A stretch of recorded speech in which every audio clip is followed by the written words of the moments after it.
All right, time for some expression. So, at this point, I've made our model into a demon.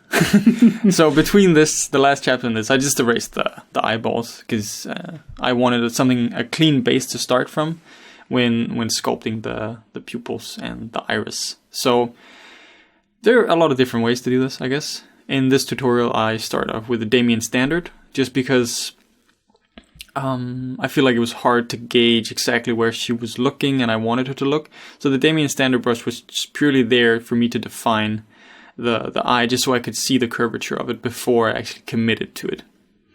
And for the love of God, disable symmetry when you're doing this. Oh, yeah. Because then the other is going to look crazy cross-eyed. There's actually a few points in this when I'm sculpting up and refining the shape of the iris that I forget to turn off symmetry. And so sometimes on the lid as well, then I've made changes to both lids when they're clearly looking in different directions. One thing that's important here as well is to note that if your model is looking straight forward, you would have the widest point of the upper and lower lid be right in the center. So it wouldn't be like your eyelid is not this perfect curvature. It sort of like has a point at the center if you're looking straight forward that bulges out a little more, just because the cornea, I think it is, bulges out just a tiny bit more on top of the rest of the eyeball. So if your model is looking to the side like this, you actually want to shift the lid to sort of match the direction that she's looking in. Now that is some subtle stuff. Yeah, it is, and you can actually, you will see that it makes a difference once we start to get that in there. Yeah. Another thing that actually also makes a huge difference here is like the eyes might look a little weird here in the beginning, but then as soon as you add that little fake reflection, highlight, pupil, whatever thing, then the eyes start to come together a lot more. Yeah. Yeah, it's so important to add that. Yeah. Well, it's only important if you want to add life to your model. I mean, who wants? Yeah. If you're doing a zombie, you can do this at your own peril. And for something like this, something that's very subtle like that, I like to, again, go in and out, try to figure out where do I actually want to place it. Because sometimes it can be hard to get a feel for it when you're too close up to the model. Yeah, this is also where you wouldn't see this kind of stuff on a scan. So if you were just replicating a scan, obviously you wouldn't see it because it's a reflection. It doesn't exist. By definition, it doesn't have a physical body. But this is where observing something like master studies, like old Bernini-style sculptures or whatever it might be, a lot of them have this in the eye. Yeah. And you can just straight up just replicate what they've been doing with the eyes. Just something where they were pretty clever and they're like, that works. They were pretty smart back then. Also, what you can do here, something that I do to cheat a little bit, is you can see that, clearly some of the iris is covered by eyelid. So I'll take the inner part of the iris there and I actually push it up. So it rests behind the eyelid. Time Morton always cheating. Always cheating.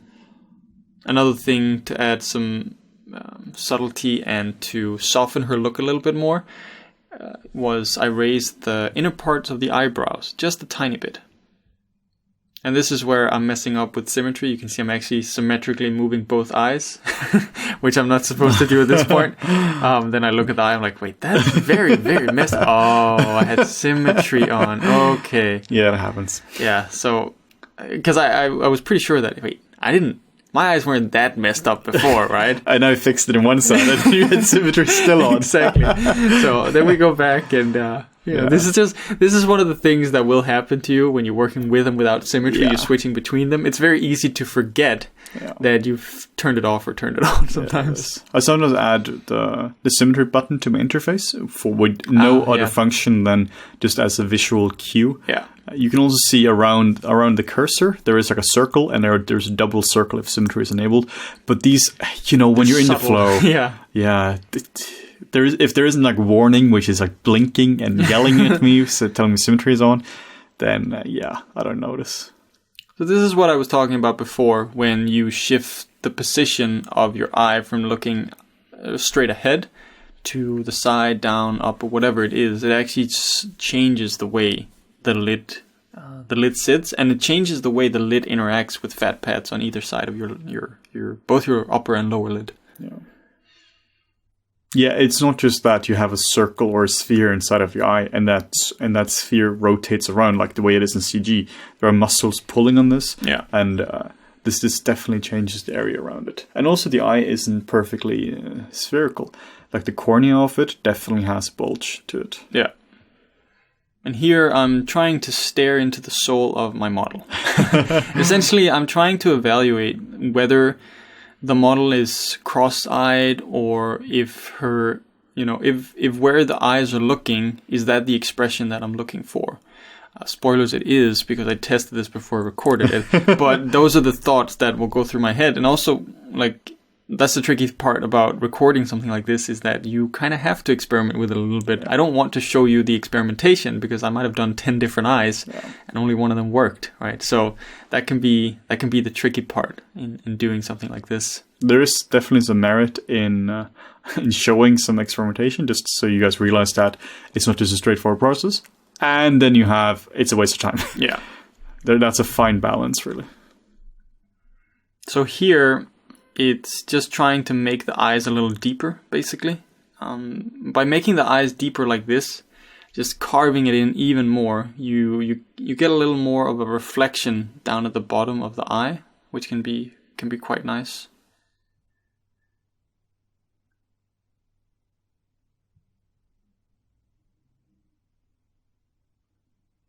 But again, this isn't an issue if you're using a separate subtool for eyes. Yes. And then what you can do, you can make one super good subtool for the eyes, and just reuse that in all your projects. Some people do that, where they just have one really solid eye, and they just poly paint it up and just use that. Yeah. But totally up to you. I would recommend doing that. Honestly, I wouldn't recommend doing it the way I'm doing it. I like doing it my way, but it is more time consuming, for sure. And it's not the result is better or worse. It's just different. It's just a different kind of look that you get to it. Sorry, go ahead. No, it's just a bit more old school. Yeah. Just a bit more traditional. And this way, it's part of the undo history as well, so you can follow along every step of the way. Yeah. That's a little trickier when you have multiple subtools, but yeah. Yeah, then you have a unique undo history per subtool. Yeah. Which is both awesome and horrible at the same time. Oh, almost did the symmetry thing again in the eye there. See, it's tricky. Yeah, it is. But with this kind of expression as well, there's again a lot of subtlety in it, because I don't want it to be an extreme expression of anger or joy or sadness or something like that. It's just a little cheeky. Just a little cheeky, smiling a little bit, looking to the side, straight into your soul now. A little coy, yeah. Bitchy eyebrows. Slightly less bitchy now, and that helps as well, like moving up, like we said before, the inner part of the eyebrow, moving it up a little bit, gives her a look of a little sadness, but maybe it's the good kind of sadness. I don't know. It's such a tricky thing with facial expressions, because it's a game of subtlety. Yeah. Even if you're going for extreme expressions such as crazy anger or whatnot, just still, in order to make it effective, there are so many subtle things going on, subtle push and pulls on the skin.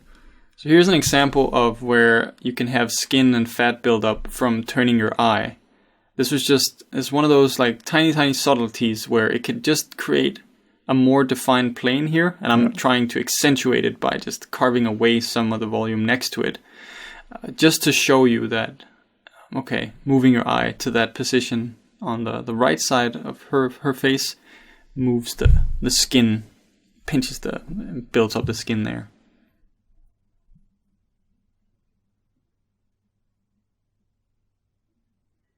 Essentially, this entire chapter has been one quick carve of the eyes, but then it's just been the move brush. Yeah. They're just tweaking the move brush with the move brush here and there. Such subtlety.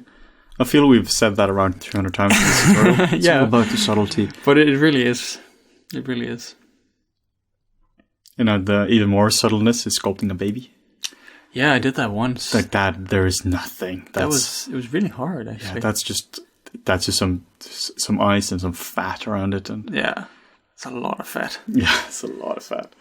One thing you want to think of here in terms of how the eye would deform the eyelid is it's kind of like, imagine you have like a balloon, right? If you have it's a balloon that's blown up a little bit, but then you pinch it and you pull out, and then you get that like sharp point. If you pull that point from side to side, that's sort of like what happens to the eyelid as well. It gets dragged to one side. So one side would be more straight and the other side would be more relaxed. If that analogy makes any sense. The classic balloon eye analogy. Yeah, the balloon was the best thing I could think of. I don't know. Maybe look at your own eyes. Yeah, actually, I just did this while we're recording now, because I have no life. I was just putting your fingers on your closed eyes and then rotating your eyes around. Yeah. So a lot of stuff going on there.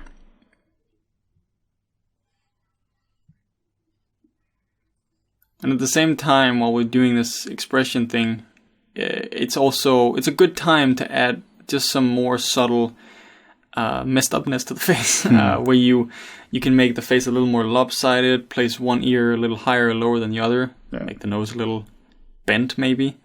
It's just small, subtle things to make your sculpt look a little more human. Because everyone is offset in some way in their face. Quite a lot, usually. Yeah.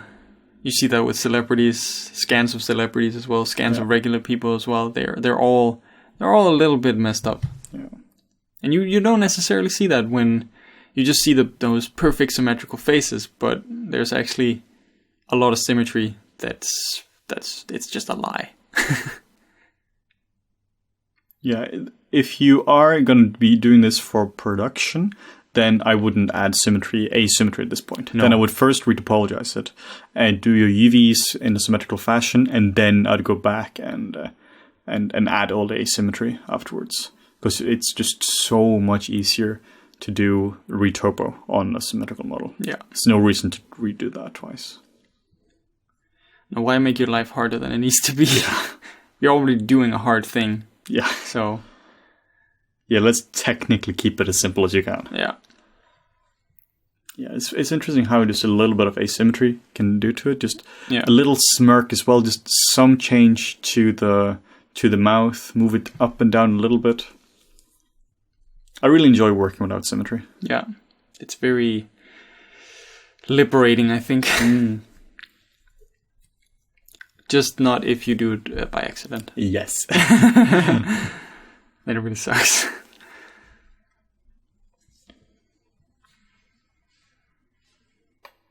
Not that the ears have a lot to do with expression there, but some people can move them apparently. Yeah, I can move them. Yeah, I can't do that. That's a strange built-in feature to me. Yeah, I'm not sure why I would ever need to do that. Evolution was like weird superpower, but you'll get it. You keep it. You'll get this one. You get this one.